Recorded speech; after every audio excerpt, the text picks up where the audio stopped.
Mi esposo descubrió por un diario que yo fui infiel hace 28 años. Se puso furioso y se vengó. Hoy estoy destruida por haber acabado con mi familia. Si te gustan las historias de traición y venganza, dale me gusta al vídeo, suscríbete al canal y activa la campanita para recibir notificaciones de nuevas historias. Mi nombre es Clara, tengo 51 años y durante casi toda mi vida adulta he sido esposa de Marcos, de 52 años, un hombre con quien compartí sueños, hijos, planes y más de 3 décadas de rutina. Nos casamos jóvenes, con apenas 23 y 24 años, después de 4 años de noviazgo muy tradicional, a base de cartas, costosas llamadas telefónicas los fines de semana y promesas intercambiadas entre tímidas sonrisas. Yo siempre fui una ama de casa dedicada, mientras Marcos seguía una sólida carrera como contador en una empresa local. Vivíamos en un pueblo pequeño, de esos donde todo el mundo se conoce por el nombre y los chismes son casi moneda de cambio. Nuestra unión siempre pareció estable por fuera, e incluso en las tormentas normales de la vida cotidiana, parecíamos inquebrantables. Hasta que un día, sin previo aviso, todo implosionó. Un simple objeto, olvidado durante años en el ático, se convertiría en la llave de un infierno en el que nunca imaginé vivir. Era un sábado cualquiera, y estábamos haciendo una gran limpieza, de esas que salen de la nada. Revisé los armarios de lavandería mientras Marcos se aventuraba hacia el ático, revisando cajas viejas, objetos de la infancia de nuestros hijos y recuerdos que guardaba el polvo. Allí encontró el cuaderno, mi cuaderno. Un diario con tapa azul pálido y esquinas deshilachadas que juré haber desechado hace años. Fue una de esas cosas que escribimos sin pretensiones, solo para aligerar el peso en el pecho, y luego nos olvidamos. El problema es que en ese cuaderno había relatos íntimos, vívidos y dolorosamente detallados de algo que sucedió mucho antes de nuestro matrimonio. Pero eso no le importaba. La mera existencia de ese diario reescribió nuestra historia de amor como una mentira grotesca. El silencio de Marcos tras encontrar el cuaderno fue el preludio del caos. Bajó las escaleras con el rostro pálido, sosteniendo el diario como si fuera un artefacto maldito. Sin decir palabra, se encerró en el baño durante casi una hora. Llamé a la puerta, traté de entender. Pero cuando se fue, ya no estaba mi marido allí. Sus ojos se sentían como brasas, su rostro rojo como si la sangre ardiese por dentro. Gritó como nunca antes, lanzando palabras que cortaban como una navaja, y me exigió que saliera de nuestra casa. Me arrodillé, supliqué, le expliqué, todo en vano. Para él, todo lo que construimos quedó manchado por algo enterrado hace 28 años. Me echaron como si fuera un traidor al presente, a pesar de que lo que leyó era de una época en la que ni siquiera estábamos casados. Pero su dolor parecía tan genuino, tan salvaje, que ni siquiera pude defenderme. El cuaderno narraba encuentros con Cayo, un hombre con quien tuve un breve romance cuando todavía salía a distancia con Marcos. Y aunque sabía que rompí con Cayo antes de cualquier compromiso más serio, eso no tenía peso ante la furia de Marcos. Estaba herido en su orgullo, en la imagen que creó de mí, en la fantasía de pureza que sustentaba nuestra relación. Y cuando les conté todo a nuestros hijos, me di cuenta de que no solo había perdido mi matrimonio. También perdí la imagen de madre honorable que había mantenido durante décadas. Era como si un viento frío hubiera pasado por toda mi vida, derribando pilares que me había costado años construir. En cuestión de horas, mi familia se vino abajo. Me encontré solo, con una maleta en las manos y una cicatriz abierta en el corazón. Me pregunté 1000 veces cómo todo tenía tanta fuerza. ¿Por qué un error tan viejo, tan lejano, aún podía destruir tanto? Pero lo cierto es que aquel cuaderno no era solo papel y tinta. Era un espejo de algo que Marcos nunca supo, o fingió no ver. Y en ese momento todo se volvió gris. Pero lo peor aún estaba por llegar. En ese momento, yo tenía apenas 23 años, recién egresada de la secundaria, tratando de encontrarme a mí misma mientras Marcos asistía a la universidad a más de 200 kilómetros de distancia. Hablamos a través de cartas y algunas llamadas telefónicas rápidas, y me aferré a la esperanza de que nuestro amor sobreviviera a la distancia. Pero había días largos, en los que el silencio del teléfono y la soledad de la habitación pesaban como plomo. Y fue en ese intervalo, en un momento frágil, cuando apareció Cayo. Era un cliente habitual de la tienda de jardinería donde yo trabajaba, amable, insistente y siempre con una sonrisa fácil. Al principio me resistí, pero era joven, insegura y me sentía sola. Cuando me di cuenta, ya estaba demasiado involucrado. Cayo me hizo sentir visto. Era diferente del lejano Marcos, enterrado en libros y exámenes universitarios. Cayo estuvo presente, directo, incluso audaz, y eso, en ese momento, me conmovió. Las reuniones comenzaron con inocentes almuerzos, pero rápidamente evolucionaron hacia tardes ocultas en moteles baratos llenos de espejos. En el cuaderno describí todo, realmente todo. Las posiciones, los toques, el tiempo que duraron los encuentros, cómo le gustaba verme en el espejo, cómo me abrazaba fuerte y decía cosas que Marcos nunca tuvo el valor de hacer. Y lo peor, anoté lo saciada, viva, agotada y, por momentos, hasta culpable que me sentía por disfrutarlo tanto. Las descripciones eran intensas, casi literarias, como si cada palabra fuera una forma de volver a experimentar el placer que me confundía en esa etapa. Hablé de cómo duró más de una hora, de cómo volví para una segunda ronda después de unos minutos, de cómo temblé después del tercer orgasmo. Fui explícito. Demasiado. No escatimé detalles. Hablé de su olor, de la forma en que se afeitaba la barba, de la forma en que se daba vuelta y tomaba el control de la situación.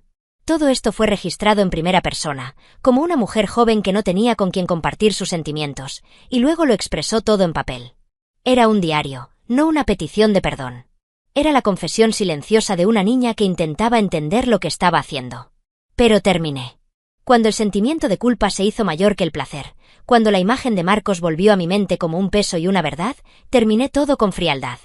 No hubo despedidas dramáticas.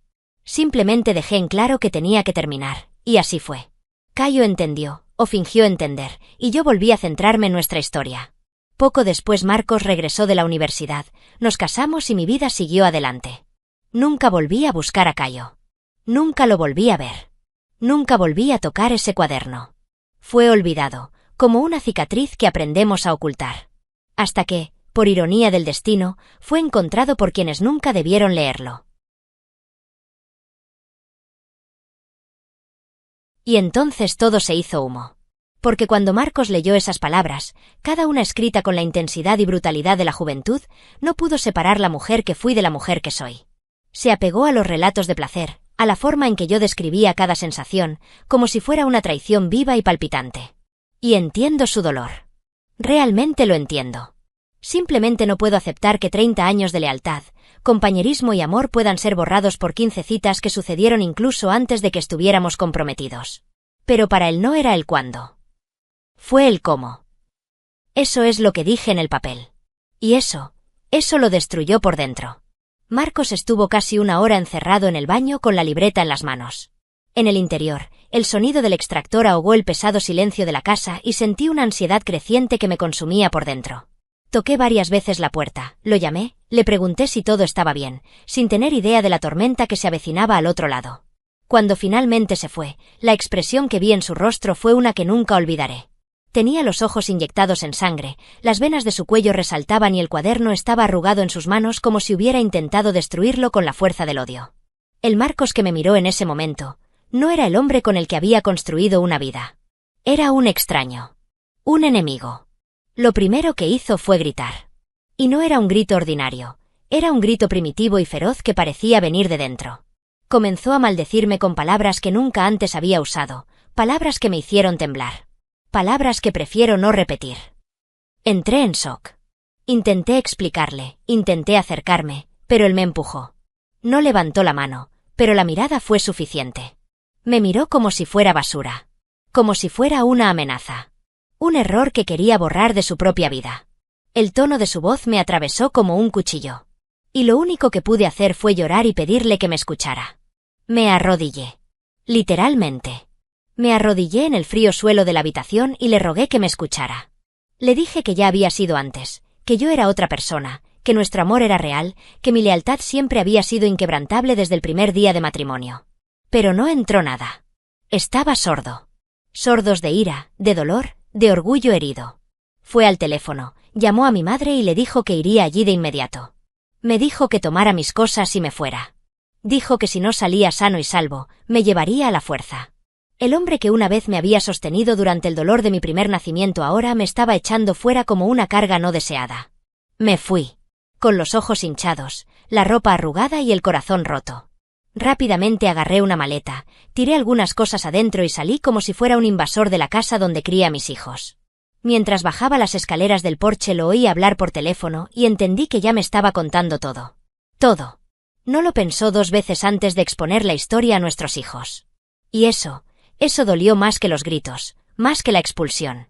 Porque en ese momento me di cuenta de que él no solo quería alejarse de mí. Quería destruirme. Bórrame de su vida y de nuestra familia, como si nunca hubiera existido.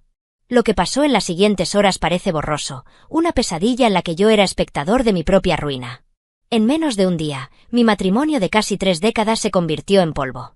Mi nombre, que hasta entonces era sinónimo de respeto dentro de la casa, se convirtió en motivo de vergüenza. Marcos siempre había sido visto como un hombre honorable y justo, y ahora se presentaba como víctima de una esposa falsa, sucia y desleal. ¿Y yo? Me convertí en la mujer del cuaderno. El traidor. La mentira viviente. Lo peor es que aunque intenté gritar mi verdad, nadie quiso escucharla. Y lo que vino después demostraría que mi caída estaba lejos de terminar. La primera llamada que recibí fue de mi hija. Su nombre parpadeando la pantalla me dio un breve soplo de esperanza. Tal vez ella quería entender, escuchar mi versión. Pero apenas respondí, lo único que escuché fue un grito de furia, seguido de maldiciones que nunca imaginé escuchar de su boca. «¿Cómo pudiste hacerle esto a papá?», gritó, con la voz ahogada por la ira y la decepción. Intenté responder, balbuceé «escúchame, por favor», pero ella me maldijo con palabras duras, dijo que se sentía asqueada de mí y me colgó. Eso me derrumbó. Caí sentado en el suelo de la casa de mis padres, sintiendo que mi propia sangre me odiaba. Lo peor fue el silencio de mi hijo. Él, que siempre había sido mi confidente, simplemente ignoró todos mis intentos de contactarlo.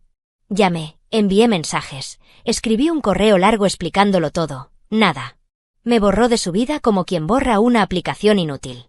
Y esto fue aún más cruel, porque la falta de respuesta crea un dolor sordo y constante que poco a poco se erosiona. Sabía que Marcos lo había contado todo detalladamente, enojado, y probablemente me había pintado un cuadro aún más sórdido que los relatos del cuaderno. Y, sin embargo, tenía esperanza, una esperanza infantil de que, en el fondo, sabrían quién era yo. Pero la destrucción de mi imagen no se detuvo dentro de la familia. En menos de una semana, mi historia se convirtió en tema en las esquinas, en los grupos de WhatsApp, en la cola del supermercado. Todo el pueblo parecía saber que yo había tenido una aventura con un hombre llamado Cayo antes de casarnos, que escribía sobre sexo con gran detalle, que engañé a mi marido durante décadas. Me juzgaron personas que apenas sabían mi nombre completo, me condenaron vecinos que ya se habían sentado a mi mesa en las cenas de Navidad. La ciudad tiene poco más de 5.000 habitantes, y cada uno de ellos parecía haberse convertido en el juez de mi vida. Caminar por la calle se convirtió en un suplicio. Lo que más me impactó fue la llamada de Daniela, la esposa de Cayo. Me llamó furiosa, como si acabara de descubrir una traición reciente. Ella gritó, me maldijo, me acusó de intentar destruir su matrimonio. Dijo que Marcos la buscó y que ahora sabía quién era yo realmente. Intenté explicarle que nada de eso tenía sentido, que Cayo era solo un recuerdo lejano, borrado hace décadas. Pero ella no quería escuchar. Y al colgar dejó una amenaza velada en el aire. Sentí como si me empujaran al fondo de un pozo y cada persona involucrada se turnaba para arrojarme más tierra. El dolor de ser odiado por alguien a quien amas es insoportable. Pero ser despreciado por toda una comunidad que alguna vez te admiraba es algo que te anula por dentro. Empecé a esconderme dentro de la casa. Dejé de respirar cada vez que sonaba el teléfono por miedo a otro ataque. La vergüenza se me quedó pegada como un mal olor, imposible de eliminar. Y la soledad era casi física, sentía que me pesaba sobre los hombros. Y, sin embargo, una parte de mí todavía quería arreglarlo todo. Una parte de mí creía que tal vez, solo tal vez, Marcos algún día entendería que un viejo error no tenía por qué destruirlo todo. Pero no parecía dispuesto a perdonar. Al contrario, parecía decidido a castigarme hasta el final. A los pocos días de expulsarme, Marcos empezó a cambiar de una manera que nadie esperaba. Siempre fue un hombre discreto, metódico, con una rutina predecible. Los que se despiertan a las 6 de la mañana, toman café negro sin azúcar y escuchan radio AM mientras revisan extractos bancarios. Pero de repente empezó a ir a bares casi todas las noches, empezó a fumar de nuevo en el patio trasero y cambió su chaqueta de trabajo por camisetas arrugadas. Amigos en común empezaron a llamarme preocupados. Dijeron que era raro, que bebía demasiado y hablaba demasiado alto. Y más de una vez dijeron que empezó a contar la historia del cuaderno después de unos tragos. La forma en que expuso mi intimidad me enfermó. Habló de los detalles del diario como si fueran una broma de bar.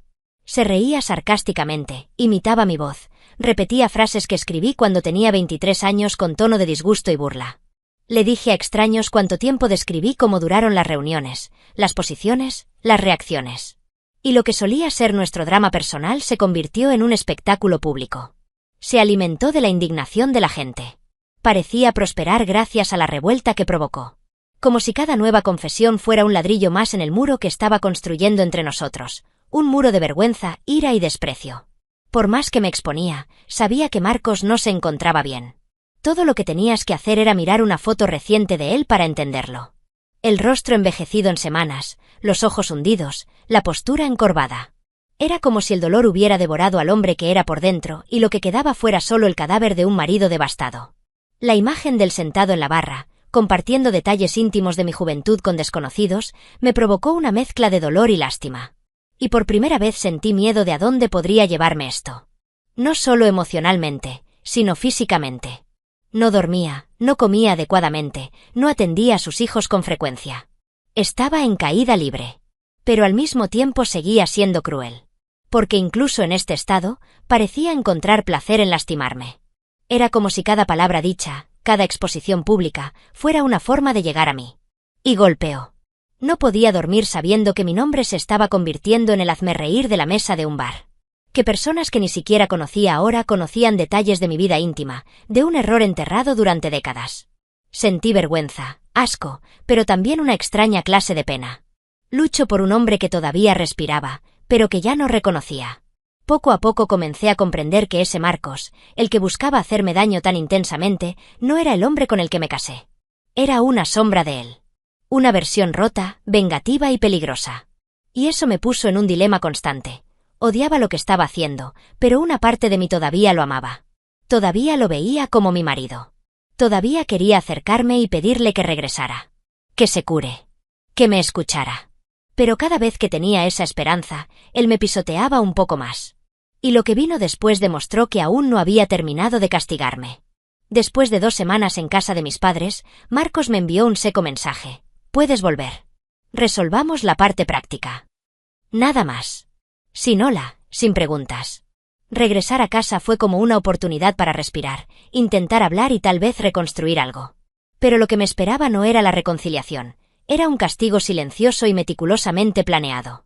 Cuando entré sentí que la casa era diferente. Frío, impersonal. Marcos no apareció para recibirme. Todo lo que encontré fue una nota pegada a la puerta de la antigua habitación de invitados. Esta es tu habitación ahora. Y fue ahí que me di cuenta. Estaba de regreso, pero como un intruso. Cerró nuestro dormitorio principal. Cambié la cerradura, instalé una cerradura digital. No solo eso, transformó el espacio en un apartamento dentro de la casa. Añadió una mini cocina con microondas, minibar y hasta cafetera. Me evitaba todo el tiempo. Nuestros caminos solo se cruzaron cuando él se fue o llegó, y aún así, no intercambiamos una palabra. Me trató como a un compañero de estudios al que odiaba. Como alguien que solo lo toleró por obligación legal. La casa que alguna vez fue nuestro hogar se convirtió en un campo minado de silencios y miradas ácidas. Lo peor fue la forma en que hablaba cuando no podía evitarlo. Utilizaba ironías mordaces, como si cada una de sus palabras fuera una flecha bien apuntada. ¿Quieres más privacidad para escribir nuevos capítulos? O no te preocupes, Cayo ya no vive aquí, fueron solo algunos de los golpes. A veces se reía para sí mismo, como si hablara con una versión cruel de sí mismo. Los momentos en los que compartíamos la cocina o nos topábamos en el pasillo eran una tortura. Me miró de arriba abajo con desprecio. Y todo esto era peor que gritar. Era peor que decir palabrotas. Era el gélido desdén de quien quiere borrar su existencia. Comenzaron a surgir rumores de que se estaba involucrando con otra persona. Y no cualquiera, Daniela. La esposa de Cayo. La mujer que me había amenazado por teléfono. Vi mensajes en su celular, invitaciones, risas intercambiadas, encuentros que él no dudaba en ocultar. Era como si quisiera que yo lo supiera. Como si cada uno de sus viajes para resolver algo en el centro fuera otro capítulo de venganza. Usó a Daniela para llegar a mí. Y funcionó. Me dolió. Porque además de sentirme invisible, ahora era reemplazable. Y no solo eso, reemplazado precisamente por alguien que representaba el pasado que lo destruyó todo. Caminé por la casa como un fantasma. Me sentí muerta, aunque respiraba. La comida perdió su sabor, pasó el tiempo. Me encontré llorando sin darme cuenta, sentada en el piso del baño, tratando de recordar cuando Marcos me amó. Cuando me llamó mi reina, cuando se preocupó por mi dolor de cabeza, cuando me preparó café el domingo por la mañana. Todo parecía muy lejano. Como si hubiera sido con otra persona. Y aún así, todavía quería creer que era solo un brote. Una fase. Que, en algún rincón de ella, todavía estaba el hombre que me eligió para ser su esposa, madre de sus hijos, compañera de vida. Pero este hombre, quizás ya había muerto. Llegó un punto en el que mi cuerpo empezó a mostrar signos de descomponerse. Perdí peso demasiado rápido, el insomnio se convirtió en una rutina y el vacío dentro de mí era tan constante que comencé a preguntarme si me estaba enfermando. Mis padres me miraban con lástima, mis hermanos evitaban el tema y yo me sentía avergonzado incluso de existir. Fue entonces cuando busqué ayuda. La psicóloga me recibió amablemente, pero sin dudarlo. En las primeras sesiones apenas podía hablar. Lloró casi todo el tiempo, como si tuviera una fuga por dentro. El dolor era tan grande que ni siquiera podía explicar qué me dolía más, el rechazo, la exposición o el desprecio. Fue durante una de esas sesiones que dijo una frase que lo cambió todo: «Estás de luto por alguien que todavía está vivo». Me golpeó con la fuerza de una revelación. Porque eso fue exactamente. Estaba de luto por Marcos. Para el hombre que era. Por el amor que un día me envolvió con tanto cariño. Su muerte emocional dentro de mi vida fue tan real como una pérdida física. Y este dolor era aún más cruel, porque todavía existía. Caminar por la misma casa, verme todos los días, pero sin verme. Era como vivir con un zombi. Un cuerpo presente y un alma que eligió borrarme. Empecé a ir a terapia 3 veces por semana. Me sumergí en los ejercicios, en los textos, en los incómodos silencios de la sala de tratamiento. El terapeuta me ayudó a deconstruir la culpa que llevaba como una carga, día tras día. Cometiste un error, sí. Pero pagaste, estás pagando y ahora necesitas reconstruirte, dijo. Poco a poco comencé a comprender que quizás la mayor violencia no fue la exposición, ni el odio de mis hijos, sino el aniquilamiento emocional que Marcos me impuso. El hecho de mantenerme bajo el mismo techo, como un castigo en vida, me convirtió en alguien que apenas reconocía en el espejo. Estaba sobreviviendo y eso fue todo. El divorcio se volvió inevitable. Intenté evitarlo. Todavía tenía la tonta esperanza de que algún día despertara y me pidiera perdón por todo. Pero él no despertó. Simplemente firmó los papeles con una expresión en blanco y un «espero que ahora puedas escribir tu nuevo diario». Un golpe más. Cuando se fue para Guadalajara, donde sus padres se habían mudado años antes, sentí un doloroso alivio. Una parte de mí quería rogarle que se quedara. Otra parte, quizás más lúcida, sabía que había que acabar. La separación, al final, fue menos dolorosa que la convivencia. Y el silencio en la casa, por primera vez, parecía menos cruel. Se llevó pocas cosas. Solo lo necesario. Y dejó atrás recuerdos, ropa vieja y dolor esparcido por cada habitación. Después de que se mudó, descubrí que se fue a vivir cerca de nuestra hija. Ella le dio la bienvenida. En cuanto a mí, seguí siendo la vergüenza. La mancha. Pero por primera vez sentí que podía empezar de nuevo. Aún con todo todavía en ruinas, con el alma magullada, con el nombre quemado en la ciudad. Había una pequeña llama dentro de mí, alimentada por la terapia, que decía: «Todavía estás aquí. Todavía existes. Y tal vez, solo tal vez, pueda reconstruirse». Pasó el tiempo. Meses, luego casi un año. Y, poco a poco, la furia de los niños empezó a transformarse en un silencio incómodo. La ausencia de malas palabras dio paso a respuestas monosilábicas y luego a escasos mensajes con tono neutro. No fue perdón, no fue aceptación. Era un territorio gris donde nadie sabía muy bien cómo pisar. El primer intento de contacto, más humano, provino de mi hija. Un día, de la nada, me envió una foto de un kit de prueba genética familiar, con la leyenda: «Hay algo que debas saber». Eso me detuvo. Me quedé mirando la pantalla durante minutos antes de respirar profundamente. Respondí con calma. Él dijo que no había nada que ocultar. Que a pesar del error del pasado, Marcos siempre fue su padre, y que nunca hubo traición alguna después del matrimonio. Ella no respondió. Pero el solo hecho de que él iniciara la conversación era una señal de que, tal vez, algún atisbo de ira había comenzado a ceder. Mi hijo se resistió aún más. Parecía más leal a su padre, más frío conmigo. Sus mensajes eran breves y funcionales. «Hola mamá. ¿Cómo estás?» «Oh sí, estoy ocupado ahora mismo». Nada que se acercara al cariño que nos teníamos. Pero preferí eso al silencio total. No fue mucho, pero fue algo. Al final del año, aceptaron venir a visitarme. Se reunieron con sus respectivas parejas y pasamos la Navidad bajo el mismo techo, por primera vez desde la explosión. El ambiente estaba lejos de ser cálido. Estuvo lleno de largas pausas, miradas evitadas y palabras elegidas con sumo cuidado. Pero aún así, fue un comienzo. Vi en ellos un intento de comprender, de volver a ser quienes una vez fuimos. Cociné con delicadeza, intentando preparar las recetas que les encantaban de niños, y dejé la habitación ordenada con discretos recuerdos. Cuando llegaron, no me abrazaron como antes, pero tampoco me dieron la espalda. Durante la cena intercambiamos historias cotidianas. Hablaron de trabajo, amigos, cosas ligeras. Y noté que, sin siquiera admitirlo, me echaban de menos.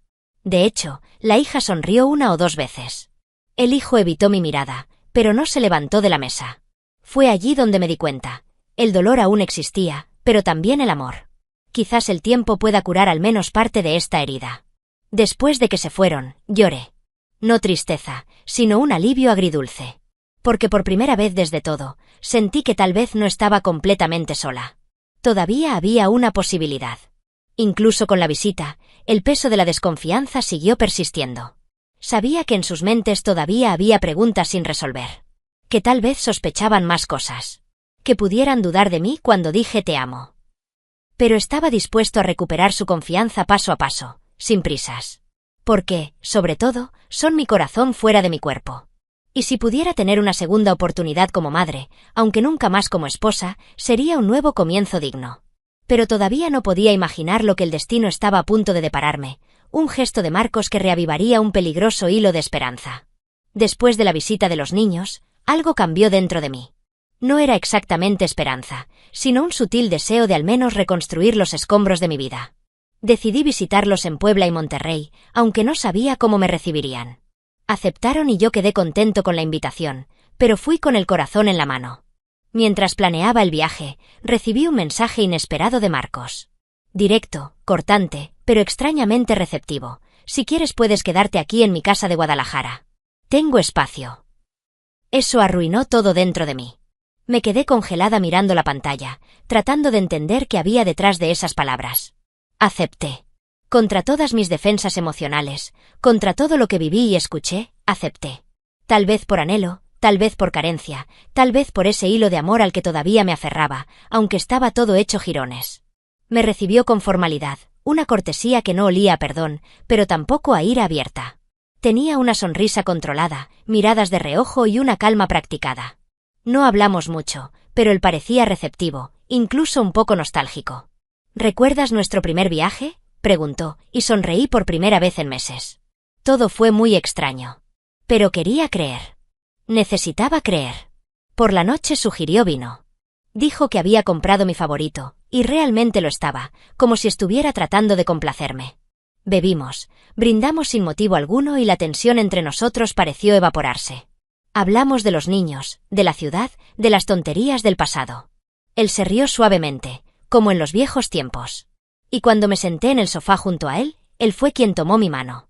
Su toque me atravesó por completo. Hacía mucho tiempo que nadie me tocaba así. Me incliné y lo besé.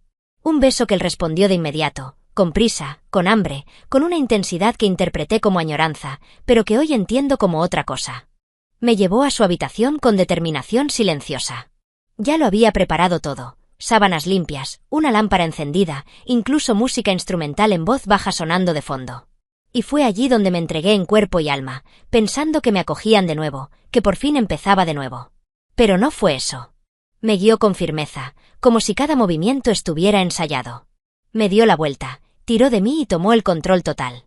Usó un estimulante, después me di cuenta por el retraso y la intensidad, y parecía absolutamente preparado. La duración, los gestos, la forma de prolongar cada acto, como si quisiera marcar mi cuerpo con cada minuto. Fueron más de 2 horas. Cuando le pedí que parara, completamente cansado, insistió un poco más, como si los límites de mi cuerpo no importaran. Al final, me acosté exhausta y satisfecha, con los músculos blandos por el placer que sentía, y mi corazón se rindió, creyendo que ese era el punto de inflexión. Después de eso, tal vez me miraría con cariño. Pero él no miró. Se levantó y salió de la habitación sin decir nada. Me quedé allí, desnuda, mirando al techo, intentando comprender el silencio. Minutos después regresó. Vestido, frío, con el rostro inexpresivo.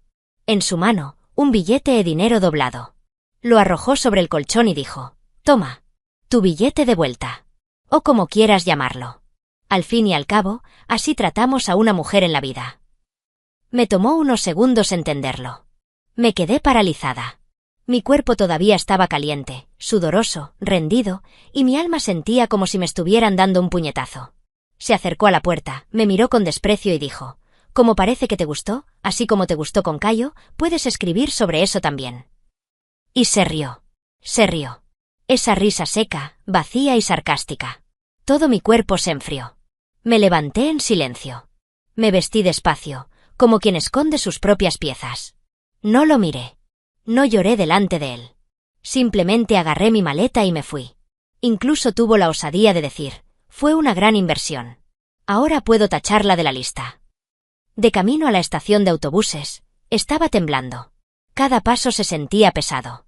El mundo entero parecía estar en cámara lenta, como si estuviera atrapado dentro de una película de terror que escribí yo mismo. Me senté en el banco de la plataforma y lloré como nunca antes había llorado. No solo por la situación, sino por haber creído. Por permitirme ser utilizado por alguien que una vez prometió protegerme. El dinero que me dio todavía estaba en la bolsa, ensuciando todo lo que creía posible reconstruir. Y por más absurdo que parezca, una parte de mí todavía quería entender. Todavía estaba buscando significado. Todavía creía que esta era una forma enfermiza de amor. Y eso fue quizás lo que más me destruyó. Si pudiera retroceder en el tiempo, aunque solo fuera una vez, haría una cosa: quemaría ese maldito cuaderno.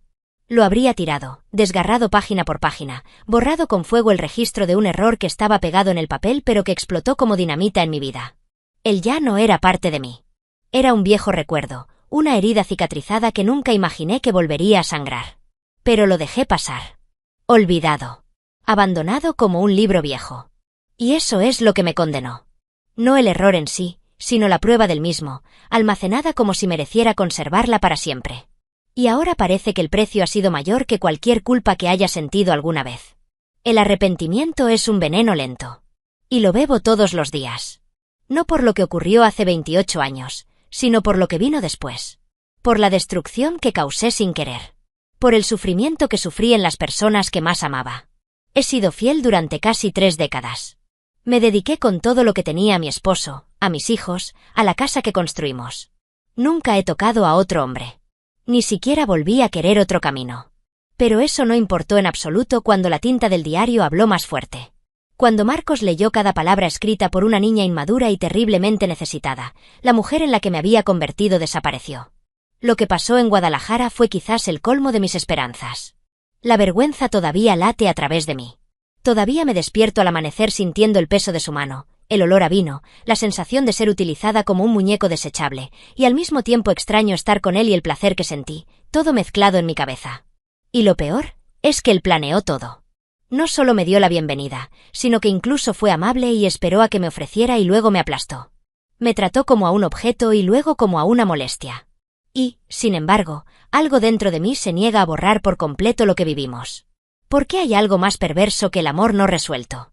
¿Hay algo más cruel que seguir amando a quienes nos destruyeron? Tal vez sea locura, o tal vez sea el dolor que aún no ha terminado. Pero una parte de mí cree que el amor todavía está ahí y que, después de todo, podemos regresar. Que Marcos está perdido, herido, actuando como un náufrago que destruye todo a su alrededor para no hundirse solo. Ya no quiero vivir con la ilusión de que volveremos a ser lo que éramos, que está muerto. Pero a veces me pregunto si algún día, cuando la ira disminuya, se dará cuenta de que yo era más que ese cuaderno. Que yo era amor, entrega, compañerismo. Y si eso pasa, no sé si estaré esperando aquí. Pero sé que de alguna manera todavía me importa. Y eso me asusta tanto como me consuela. Mientras tanto sigo. Con dolor, con vergüenza, pero con una pizca de ganas de empezar de nuevo. Estoy tratando de cuidarme, incluso con el alma hecha jirones. Tratando de reconstruir algo entre mis hijos y yo. Tratar de encontrar una versión de mí mismo que no esté definida por un error juvenil y una cruel venganza. No sé cuánto tiempo llevará esto. No sé si lo lograré. Pero quiero intentarlo. Porque en el fondo sigo creyendo que un error no puede borrar una vida entera. Y aunque nadie más lo crea, necesito creerlo. Aunque sea solo para seguir respirando. Deja tu opinión en los comentarios, dale me gusta al vídeo y suscríbete al canal para recibir notificaciones de nuevos vídeos, y también ayudarnos a llegar a más personas y formar una comunidad. Disfruta y mira una de las historias que van apareciendo a continuación sobre nuevas denuncias de traiciones y venganza. Hasta la próxima.